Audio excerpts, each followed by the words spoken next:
Soon, we're going to learn how to trick the hippocampi into viewing things we want to learn as novel, exciting, relevant, and totally worth storing in our short-term and long-term memory. However, before we get there, we need to focus on the working memory, that funnel that we were talking about earlier. This is pretty exciting because we can actually start to see some huge gains to our memory capacity very quickly by understanding how to take advantage of our working memory properly. Have you ever wondered why in every country in the world, phone numbers are broken up into 3 to 4 digit clusters? Or why your credit card number has those spaces between the numbers? This phenomena is intentional, and it's because of a powerful little brain hack called chunking. You see, for most people, the working and short-term memory can only remember sequences of 7 plus or minus 2 pieces of information, meaning that 3 to 4 pieces of information is easy for just about everyone.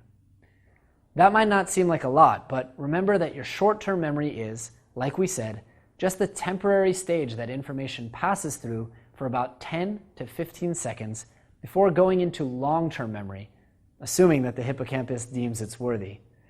It's also worth noting that some people can remember larger chunks of information. If you're curious, you can try to remember chunks of up to 7, 8, or even 10 numbers to see where you get stuck. From there, you know how small of chunks you need to break things into. The chunking system is very good because it's an entry-level mnemonic technique. It's not only much faster and easier to learn and play with than some of the heavier visual memory techniques we're going to learn later, but it's also a critical element of the overall technique.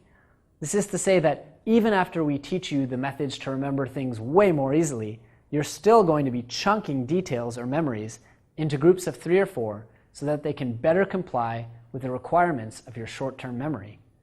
Sure, we could train your short-term memory to hold a larger number of items, but that would only slow you down and place a larger cognitive load on you. At 3 to 5 items, there is no slowdown, and so it's preferable to work in this range.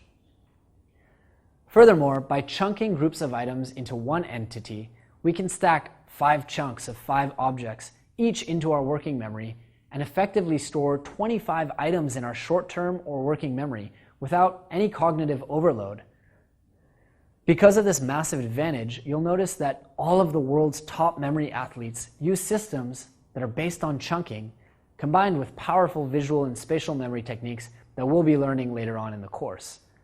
The other nice thing about chunking is that it works with just about everything.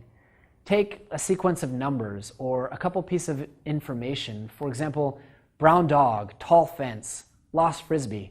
You can even try to chunk information about people into neat little bundles. It might seem strange, but remembering that information in chunks is actually much easier than if it were to be put all together. The brown dog who saw the tall fence where the frisbee was lost. Chunking is a well-documented psychological phenomenon, and we've provided some further reading on it in the PDF syllabus in case you're interested.